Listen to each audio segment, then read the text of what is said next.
From where I stand, silence has a sound. It breathes softly beneath the laughter of children, hums behind the rhythm of cities, and waits patiently beneath the noise of progress. I heard that silence long before the storms came, the quiet heartbeat of a world about to forget what it means to be human. I remember Europe in those days.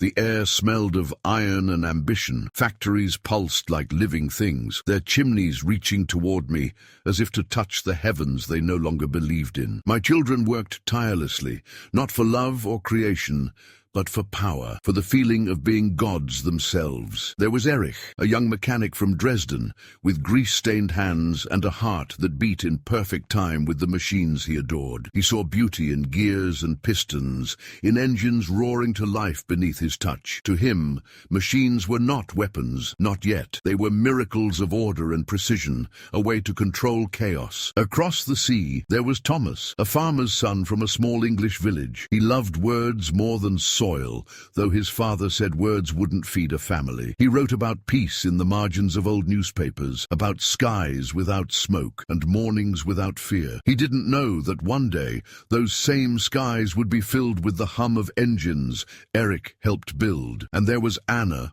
a mother in Warsaw, who taught her little boy to pray each night before bed. She didn't pray for wealth or victory, only for kindness to stay alive in the world. Her prayers reached me clearly, soft and fragile as candlelight. The earth below was restless. Nations whispered, leaders plotted, hearts hardened. Pride began to bloom, beautiful, poisonous, silent. I watched my children gaze at flags as if they were sacred, forgetting the only truth that ever mattered. They were all my children, every last one of them. I did not speak. I rarely do. I waited, because love without freedom is not love at all. I hoped they would choose compassion over conquest, wisdom over pride. But hope, even divine, can be tested. Eric's machines grew louder. Thomas's pen grew still. Anna's prayers grew heavier. The silence I once heard beneath their laughter began to change. It thickened, darkened, filled with something ancient and dangerous. One evening, as the sun bled across the horizon, I felt the first tremor of what was coming. The air carried the scent of metal and smoke long before the first bomb ever fell. And as night descended,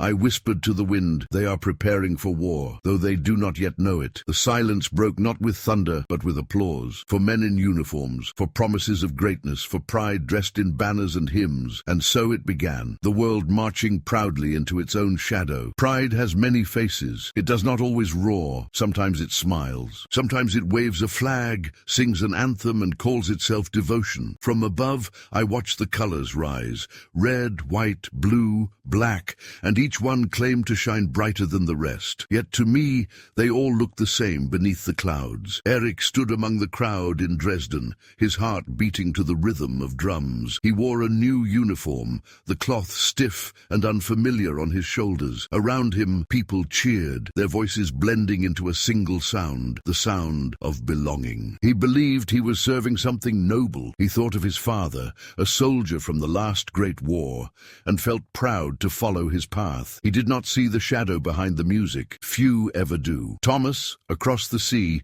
read about that same rally in the newspaper his father brought home. He frowned, but said nothing. He was young, and hope still clung to him. He spent his evenings writing again, poems about unity, about how hearts could bridge oceans. But his father's voice, rough and certain, often interrupted, "Words don't stop bullets, son." Thomas didn't argue, though his silence carried a sadness I could hear even from the heavens. And Anna, in Warsaw, felt the shift before anyone else. The streets grew tense.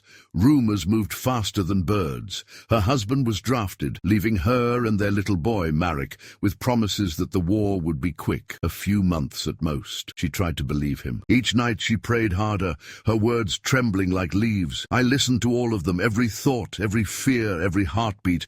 They reached me, and though my love for them never changed, I felt the distance growing. Pride builds walls even higher than mountains. It blinds the eyes that once saw beauty in others. When the first invasion began, the world didn't realize it was stepping into darkness. People cheered for victories they didn't understand. Factories filled with men like Eric, polishing machines that would soon tear through the homes of mothers like Anna. The drums grew louder. The banners flew higher. I could still see Thomas standing in his small village, watching soldiers march past. One of them handed him a leaflet, a call to serve. He hesitated only a moment before taking it, not for glory, but for guilt, for fear of being left behind by history. From my realm of light, I saw them all walking toward the same storm, each believing they were righteous. They did not know they were walking toward each other, and as the world sang hymns of power, I felt the silence inside me deepen once more. It was the silence that comes before breaking hearts, the same one I had heard before every war men ever fought. Soon, even the heavens would echo with the sound of their machines. The earth began to move like a wounded beast. Cities trembled, skies grew restless,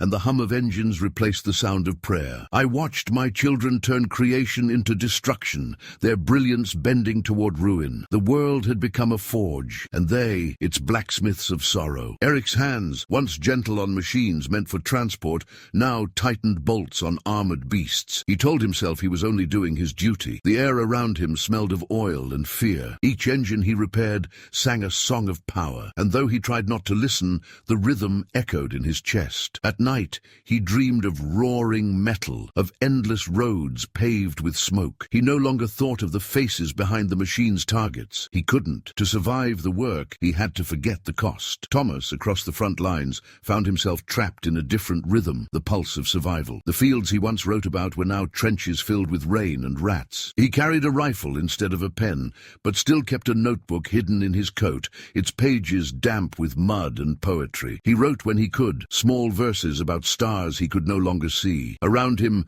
men laughed loudly and cried quietly. They spoke of home, like a dream fading at dawn, and Anna, her nights stretched longer with each silence from the front. She queued for bread that never came, shared her last crumbs with her son, Marek. She told him stories about angels watching over them. He asked if those angels could stop bombs.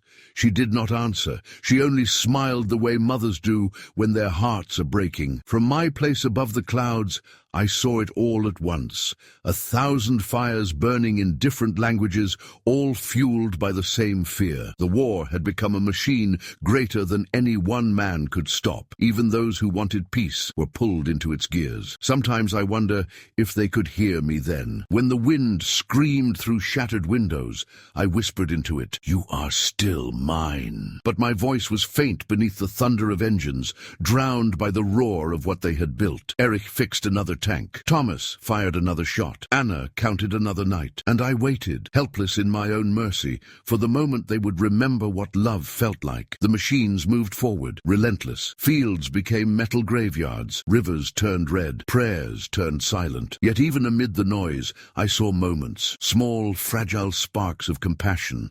A soldier sharing bread, a medic covering an enemy's wound. Humanity flickered, refusing to die completely. Still, the world spun faster, its gears grinding louder. Pride had awakened the storm, and now it was devouring everything. But even in the heart of the chaos, I saw what they could not. That pain too can become a teacher, and the lesson was only beginning. Fire became the new language of the earth. It spoke from the mouths of cannons, whispered through burning cities, and painted the night in shades of crimson and ash. I had seen storms before, but never one lit by human hands. This was not my fire, it was theirs. And even from the heavens, its heat reached me. Eric had stopped counting the days.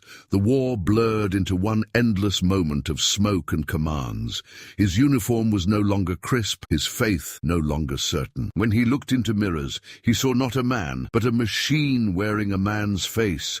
Yet beneath the noise, a small voice still lived inside him, faint, trembling, calling for something he could not name. Thomas heard that same voice, though he thought it was his own. He found himself on the outskirts of a ruined village one morning, the air thick with soot. Among the wreckage, he discovered a child, eyes wide, face grey with dust, clutching a torn doll. She did not speak his language, but she didn't need to. He dropped his weapon and lifted her gently. In that fragile embrace, the war fell silent for just a heartbeat. And Anna, her prayers had changed. They were no longer for victory or safety. They were only for meaning. She walked through the ruins of Warsaw, searching faces for her husband's eyes, listening to each name called at the stations. Hope had become a fragile thread she refused to let go of. Each morning she told Marek stories about light, how it always returns after the dark, even if the world forgets to look for it. From my realm above, I watched my angels weep. The sky itself grew dim with sorrow. Cities glowed like fallen stars,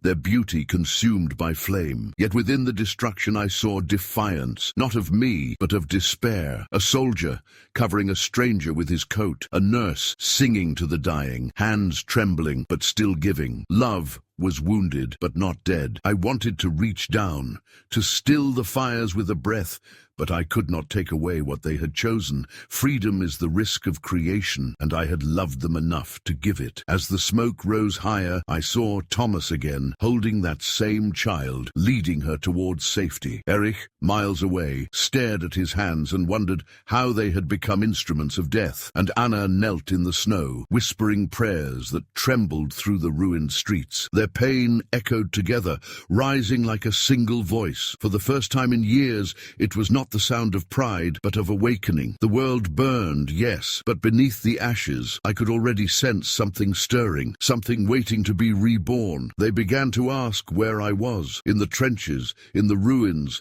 in the trembling moments between life and death. My name echoed not as praise, but as accusation. "Where is God?" they cried, their voices cracked with smoke and disbelief. And though I heard every one of them, I did not answer in thunder. I answered in silence. It was not the silence of absence, but of presence too deep for words. My voice still moved through the world, in the heartbeat of a medic saving a stranger, in the hush of a mother praying for her son. Yet my children mistook my quiet for distance. They did not see that I was there, woven into every act of mercy that still dared to exist. Erich lay wounded now, his body broken beneath a sky he no longer trusted. He had begun this war, believing in men, in flags, in victory. But in the mud, surrounded by cries, he understood none of those things could save him. He clutched a photograph of his sister, his last link to a gentler world, and whispered apologies into the wind. He wasn't sure to whom he spoke. I heard him. Thomas found him at dusk, near the edge of a shattered field. The war had dragged on so long that uniforms no longer mattered, only breath. Erich's eyes opened weakly, and for a moment the two men simply looked at each other, enemies by design, brothers by origin. Thomas knelt beside him, pressing a hand over his wound. Erich tried to speak, but the words failed. So Thomas said the only ones that mattered, "It's all right. You can rest." In that moment, the noise of the war fell away. The fire, the engines, the orders, all faded into stillness. Between them stood something sacred. Forgiveness was born again in the mud. Anna, miles away, lit a candle for her husband, though she no longer knew if he lived. The flame flickered uncertainly, but it remained. Her son, Marek, asked if God could see them. She smiled faintly. "Yes," she said. "Even now." She was right. I saw her. I saw all of them. Their grief, their confusion, their aching will to believe. My silence was not neglect. It was the waiting of a father who still trusted his children to find light on their own. The world had reached its breaking point, yet in that breaking I saw truth emerging, painful, radiant truth. Humanity was learning the cost of pride, and sometimes lessons of the heart must be written in tears. As night covered the earth once more, my silence deepened, but this time it was no longer empty. It was full of mercy, quietly unfolding. For even in their darkest hour I knew the dawn was coming. From above, I saw the skies grow darker than ever before, not just with clouds or smoke, but with the heaviness of despair. The air itself seemed to mourn. Cities that once rang with laughter now echoed only with sirens and silence.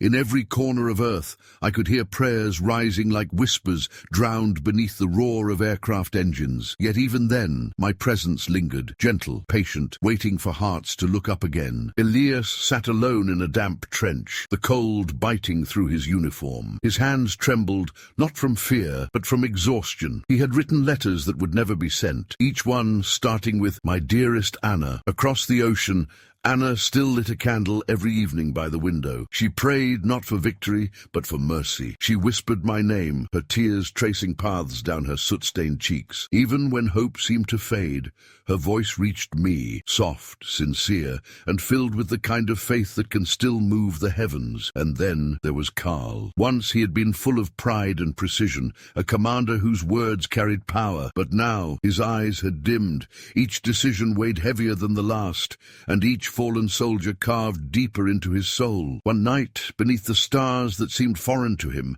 he whispered into the darkness, "If you can still hear me, forgive me." He didn't know it, but I did. Forgiveness had never been beyond his reach. It was always there, waiting for him to reach back. Above them all, my light remained. Even through the storms of smoke and steel, it touched the smallest corners, an unbroken thread between heaven and earth. Children hid beneath ruins, clutching dolls made of rags. Mothers hummed lullabies to quiet, trembling hearts. Soldiers shared a crust of bread, wordless but human still. They thought no one saw, yet I saw it all. Every act of kindness in the midst of horror glowed brighter than the flames of war. When the thunder of the cannons quieted for a moment, I sent wind through the broken streets. It brushed over faces like a breath of remembrance. In that stillness, I whispered, not in words, but in the weight of silence. Some felt it and lifted their heads. Some turned away. Yet my love did not waver, not even for those who had forgotten me. The sound of heaven is not loud. It does not shout above chaos. It lingers in the small, fragile spaces between heartbreak and forgiveness. It sings through the faint hum of a mother's prayer, the soft forgiveness in a soldier's last breath, the fragile hope that the world could still remember what it means to love. And in that fragile remembering, I knew the war might continue, but something eternal was being reborn in the ashes. When the fire finally began to fade, it did not leave silence. It left a strange, fragile hum, like the earth itself was breathing again after holding its breath for too long. I looked upon the cities, scarred and hollow, their bones rising against the pale dawn. The smoke curled upward, carrying with it the echoes of a night too long endured. And though much had been lost, I saw movement, hesitant, trembling life daring to begin again. Elias awoke to the softest light he had seen in months.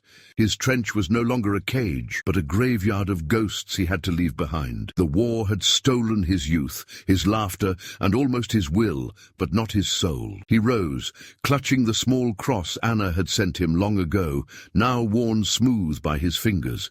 Around him, other soldiers stirred. They did not cheer, they did not speak. They simply breathed, as if remembering how. Far away, Anna stepped outside for the first time since the bombing ceased. The streets were unrecognizable, the bakery she once loved reduced to dust, her father's old violin shattered beyond repair. Yet she felt a strange peace as the morning sun touched her face. "He's still out there," she whispered to herself, though she had no proof. Her faith was not blind, it was bruised, but alive. She carried it the way one carries a candle through the wind. Karl walked through what remained of his command post, his boots crunching over glass and paper.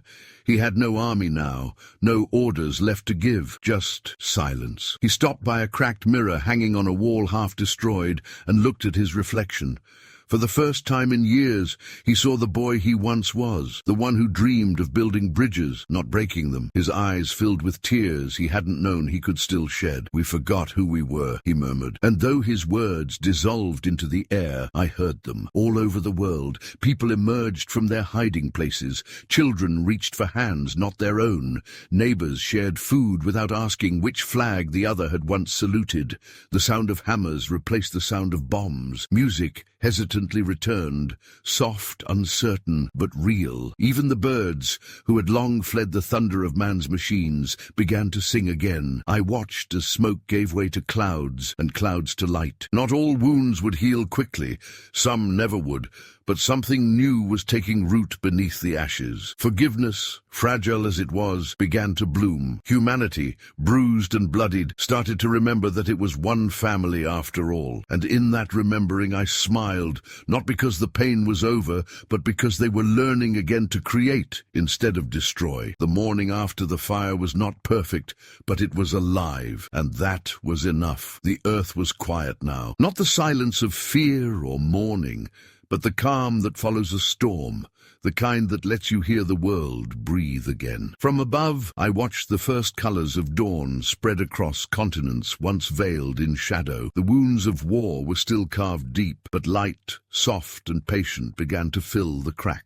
I had seen my children at their worst, but now I was watching them rise again, slower than before, but with a gentler strength. Elias walked through a field where the trenches had been swallowed by grass. The air smelled of rain and new beginnings. He no longer wore his uniform. Instead, he carried a small satchel of tools. His hands, once meant for a rifle, now rebuilt homes. He spoke little, but he smiled often, especially when he thought of Anna. One evening, as the sun dipped low, he found her at the edge of a ruined church. For a long moment, they simply stood there, eyes meeting in disbelief. Words were useless. Their silence said everything. In that silence, I was there. Anna took his hand, and together they entered the church. Its roof was gone, but its heart remained. They placed 2 candles where the altar had been, one for the past, one for what was still to come. Their light flickered against the broken walls, and I felt it reach the heavens like a heartbeat returning to life. Carl, too, had changed. He spent his days in the countryside,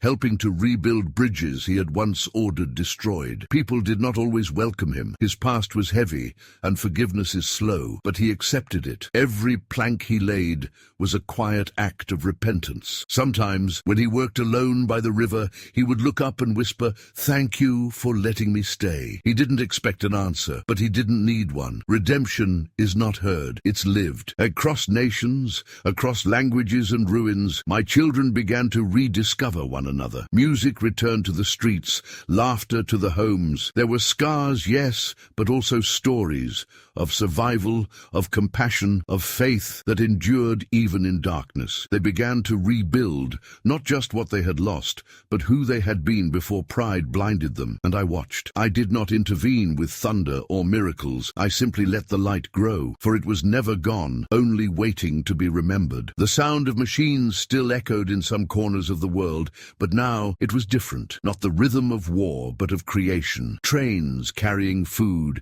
engines building futures. The same hands that once forged destruction were now shaping peace. When the light returned, it did not come from me alone. It came from them, from every choice to forgive, every act of kindness, every soul that refused to let hate have the final word. And so I smiled upon my children once more, whispering softly through the wind, "You remembered who you are."